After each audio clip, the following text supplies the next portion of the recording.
Hello students, मैं आपका physics गुरु Nipendra Bhatnagar next session में आपके साथ हूं। आज एक और इम्पॉर्टेंट टॉपिक हम डिस्कस करेंगे जो कि है सदिशों का जोड़ना। It means addition of vectors. Dear students, क्या आप जानते हैं कि यदि हम 3 मीटर को 4 मीटर में जोड़ें तो इनका योग कितना आएगा? आप सोच रहे होंगे बहुत सिंपल क्वेश्चन है, इनका योग होगा 7 मीटर। लेकिन अगर ये सदिश राशियाँ हैं, 3 मीटर और 4 मीटर सदिश राशियाँ हैं, तो इनका योग सदैव 7 मीटर नहीं होगा। क्यों नहीं होगा? तो आइए एक इंटरेस्टेड वे में इसको समझते हैं। वेक्टर एडिशन, इट मीन्स सदिशों का योग। सदिशों के योग के लिए हम दो विधियां इस्तेमाल करते हैं। पहली विधि हम लेकर चलते हैं सदिश योग की समांतर चतुर्भुज विधि। It means parallelogram law of vector addition. क्या कहता है ये नियम? ये नियम कहता है कि यदि किसी कण पर किसी क्षण दो सदिश इस प्रकार कार्य कर रहे हों कि वे परिमाण एवं दिशा में किसी समांतर चतुर्भुज की दो संलग्न भुजाओं द्वारा निरूपित होते हैं, तब उनका परिणामी सदिश परिमाण एवं दिशा में समांतर चतुर्भुज के विकर्ण द्वारा निरूपित होगा, जो कि उनके कटान बिंदु से होकर गुजरता है। इट मीन्स हमारे पास एक कण है O और उस पर दो सदिश, एक A और एक B, थीटा डिग्री कोण पर एक ही समय पर कार्य कर रहे हैं। और ये इस प्रकार से हैं कि ये हमारे इस समांतर चतुर्भुज की दो संलग्न कनेक्टेड जो आर्म्स हैं उनको उनके द्वारा परिमाण एवं दिशा में प्रदर्शित होता है। तब इनका परिणामी इस समांतर चतुर्भुज के उस विकर्ण के परिमाण एवं दिशा में उसके द्वारा प्रदर्शित होगा, जो कि उनके कटान बिंदु से होकर गुजरता है। तो ये कहता है हमारा parallelogram law of vector addition. अब इसको हम ज्यामिति विधि से अगर हम देखें,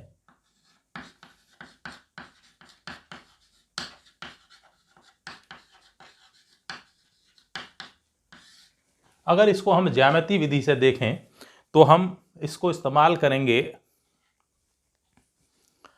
दो सदिश हमारे पास हैं, एक A और एक B, बीच का एंगल गिवन है थीटा। तब हम किस प्रकार से इनको ले सकते हैं? तो किसी भी सदिश को ड्रॉ करने से पहले एक उपयुक्त पैमाना लेकर चलते हैं। तो फर्स्ट ऑफ ऑल एक उपयुक्त पैमाने का हम चयन करें और उसके बाद हम सदिश A पैमाने के अनुसार सदिश A ड्रॉ कर लेते हैं। ठीक है, ये इसका कहलाता है टेल और ये कहलाता है इसका हेड। तो टेल यानी इसके जो प्रारंभिक बिंदु है वहां पर थीटा कोण बनाते हुए जो भी एंगल हमें गिवन किया गया है उसको थीटा कोण बनाते हुए उसमें से हम B सदिश ले लेते हैं। ये हो गया हमारा सदिश B। अब सेट स्क्वायर की हेल्प से इस B के समांतर यहां और इस A के समांतर यहां हम लाइन ड्रॉ करते हैं। तो इस प्रकार से हमें एक समांतर चतुर्भुज मिल जाता है। क्योंकि ये इसके समांतर है तो ये भी B सदिश होगा। ये एंगल थीटा है तो ये एंगल भी थीटा होगा। तो इस प्रकार से हमारा समांतर चतुर्भुज मिलता है और इन दोनों को मिलाने वाला जो सदिश है ये है R, जो इन दोनों के परिणामी it means A plus B के बराबर होता है। तो स्केल की हेल्प से, पैमाने की हेल्प से इसे नाप कर और दिए गए पैमाना जो हमने चयन किया था उससे गुणा कर हम सदिश R का मान ज्ञात कर लेते हैं और D की हेल्प यानी चांदे की सहायता से इस कोण बीटा को हम ज्ञात कर सकते हैं जो ये सदिश A से बनाता है। तो इस प्रकार ज्यामितीय विधि द्वारा हम ज्ञात कर सकते हैं सदिश, परिणामी सदिश R का मान। अब एक और विधि हम इसमें इस्तेमाल करते हैं इसी के लिए मैथमेटिकल यानी गणितीय रूप में। तो उसको हम लेकर के चलते हैं। किस प्रकार से हम फाइंड आउट कर सकते हैं और क्या होगा वो हम यहाँ लेकर के चलेंगे। तो स्टार्ट करेंगे हम इसी नियम की गणितीय विवेचना। कैसे हम उसको ले सकते हैं?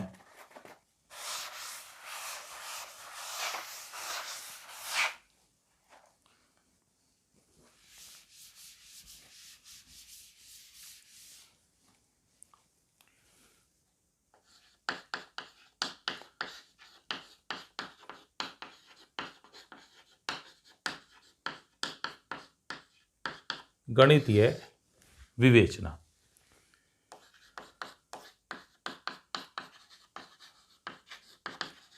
माना किसी कण O पर एक साथ दो सदिश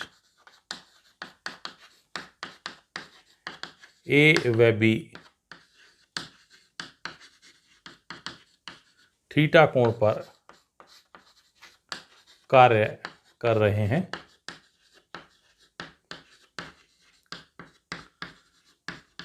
तथा इनका परिणामी सदिश R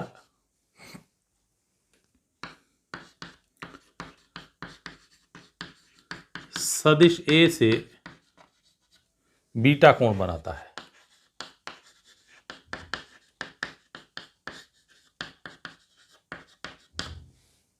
ठीक है, इस पॉइंट को हमने O कहा है, इसको हम कह रहे हैं P, ये Q और इसको लिया है S।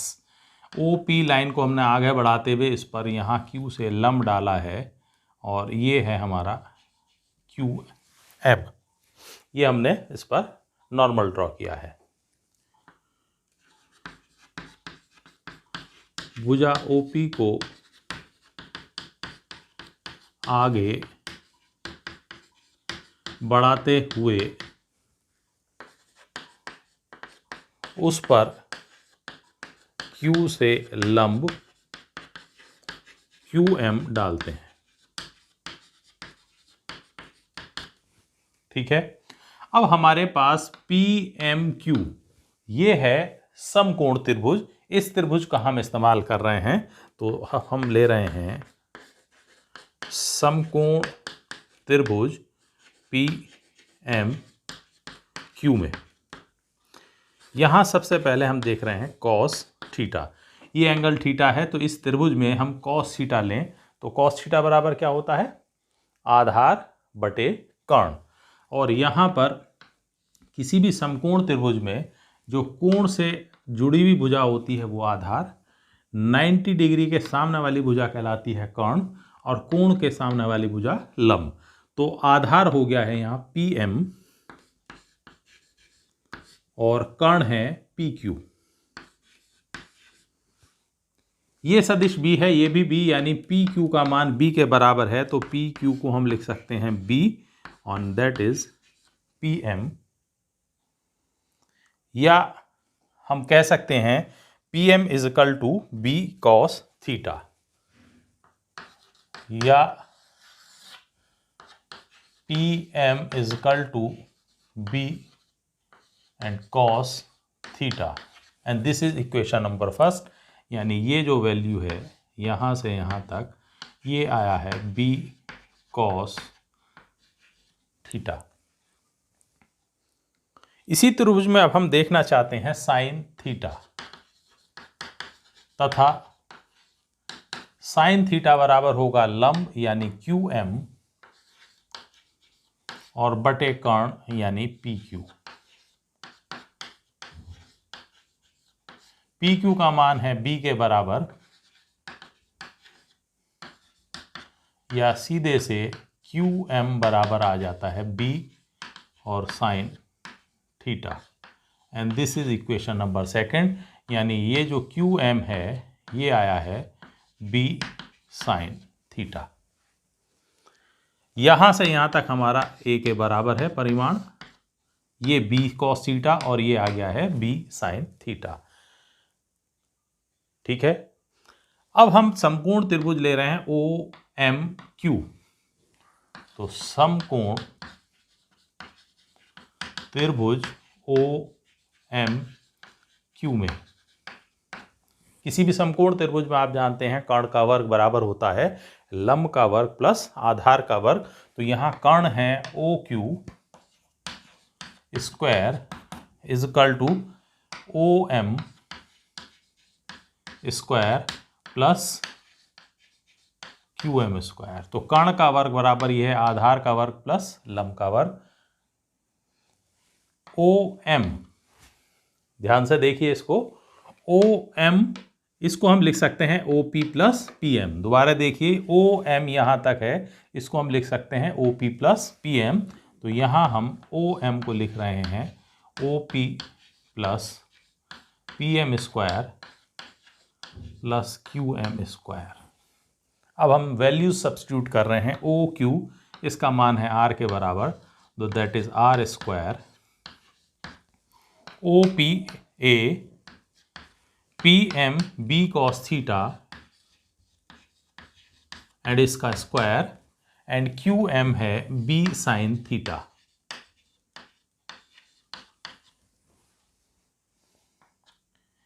या R square is equal to A plus B का होल स्क्वायर होता है A square plus B square plus 2AB cos theta. तो that is A square plus B square cos square theta plus 2AB cos theta, और साथ में है आपके पास B स्क्वायर और साइन स्क्वायर थीटा। ठीक है।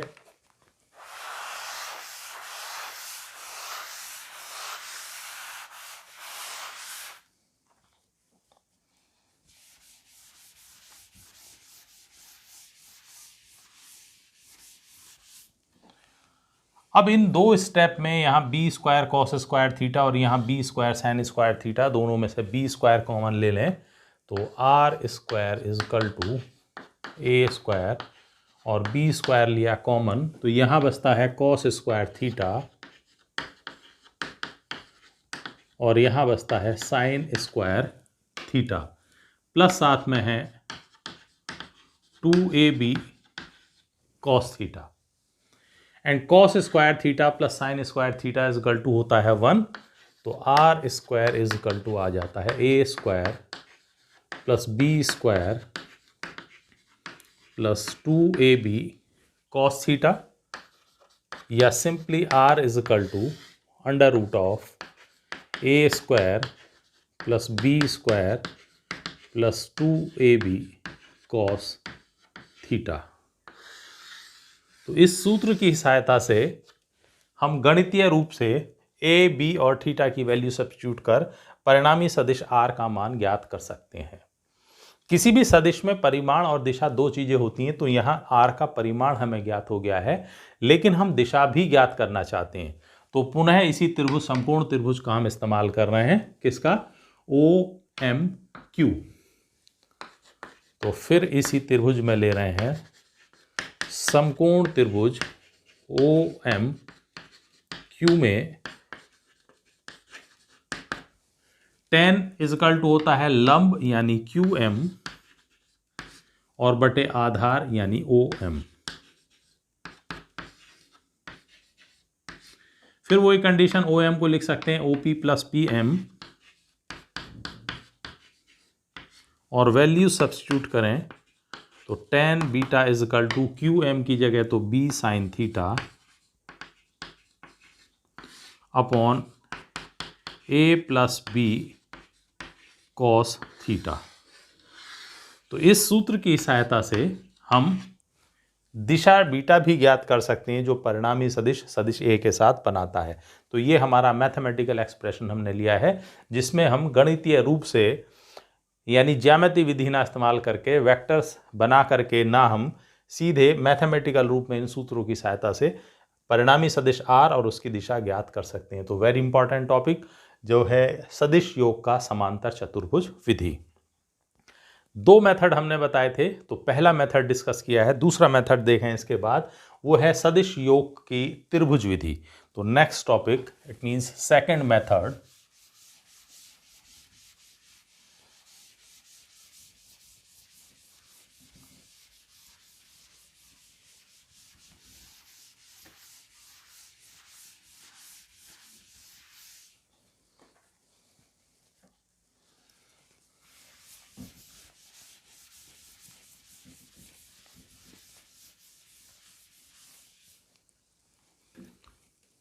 now the second method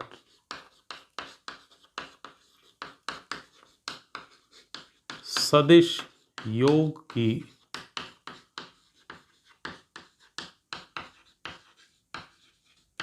त्रिभुज विधि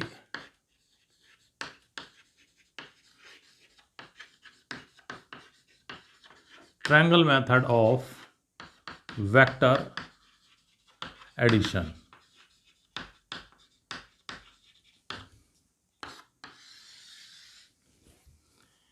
ये विधि कहती है कि यदि किसी कण पर, मान लीजिए ये कण O है, इस पर दो सदिश एक साथ एक ही समय पर कार्य कर रहे हैं और वो परिमाण एवं दिशा में किसी त्रिभुज की दो क्रमागत भुजाओं को, मान लीजिए पहला सदिश A और दूसरा सदिश है ये B। A और B के बीच का कोण है थीटा, तो वो ये कोण होता है थीटा, और ये किसी त्रिभुज की दो क्रमागत भुजाओं को, लगातार वाली भुजाओं को व्यक्त करते हैं, तब इनका परिणामी परिमाण एवं दिशा में विपरीत क्रम में ली गई त्रिभुज की तीसरी भुजा के बराबर होता है। ये क्रम हमने लिया है, तो इस क्रम में वापस ना आकर के उसके विपरीत क्रम में, इस क्रम में ये परिणामी सदिश होता है R equal to A plus B, ये एंगल बीटा और ये A और B के बीच का कोण है। ये है हमारा ट्रायंगल मेथड, ठीक है। तो ये विधि कहती है कि यदि किसी कण पर एक साथ दो सदिश इस प्रकार कार्य कर रहे हों कि वे परिमाण एवं दिशा में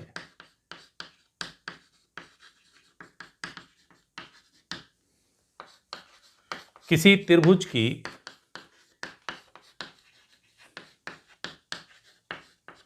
दो क्रमागत भुजाओं द्वारा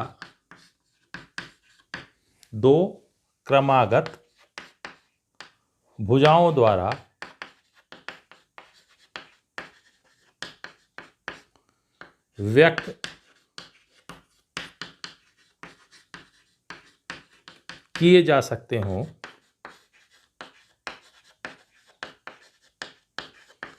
तब उनका परिणामी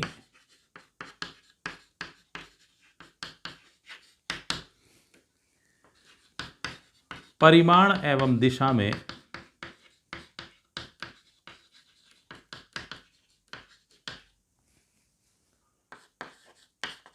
विपरीत क्रम में ली गई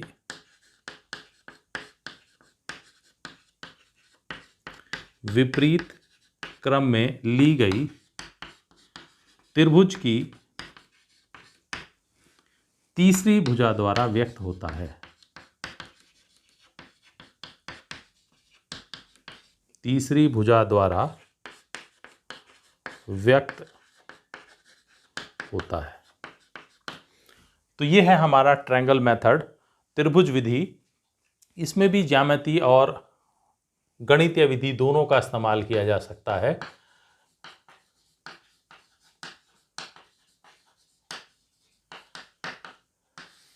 अगर हम इसकी ज्योमेट्रिकल मेथड लें तो सबसे पहले उपयुक्त पैमाने की सहायता से हम सदिश A ड्रॉ करते हैं। सदिश A को डॉटेड कर हमने आगे बढ़ाया और A और B के बीच में जो भी कोण दिया है वो थीटा कोण हम इसके हेड पर यहां बनाते हैं, शीर्ष पर, और थीटा कोण बनाते हुए उसमें से आवश्यक सदिश B ले लेते हैं, कट कर लेते हैं। तो ये हो गया सदिश B। पहले सदिश के प्रारंभिक बिंदु यानी टेल और दूसरे सदिश के हेड, इन दोनों को यदि मिला दिया जाए तो ये हो गई त्रिभुज की तीसरी भुजा, और ये इनका क्रम था तो इनके विपरीत क्रम में ली गई ये सदिश R बराबर होता है A प्लस B। तो इस प्रकार से इसका लंबाई ज्ञात करके, पैमाने से गुणा करके हम इसका परिमाण और ये एंगल पढ़ के बीटा हम दिशा ज्ञात कर सकते हैं। तो ये है इसकी ज्यामितीय विधि। और गणितीय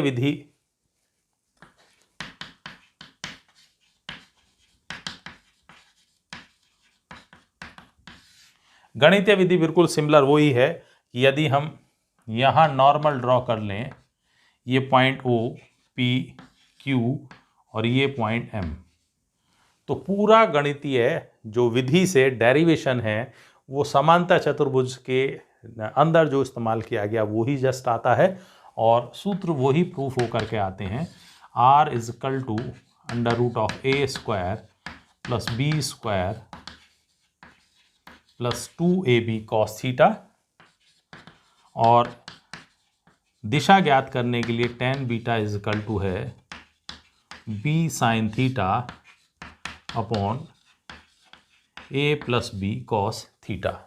तो इस प्रकार से दोनों मेथड हमने डिस्कस किए हैं, सदिश योग के समांतर चतुर्भुज विधि और सदिश योग की त्रिभुज विधि। तो पैरेललोग्राम जो लॉ है वो पेपर पॉइंट ऑफ व्यू से काफ़ी इंपॉर्टेंट है, उसको ज़रूर तैयार करिए। जल्दी मिलते हैं अपने नेक्स्ट सेशन में, तब तक के लिए धन्यवाद।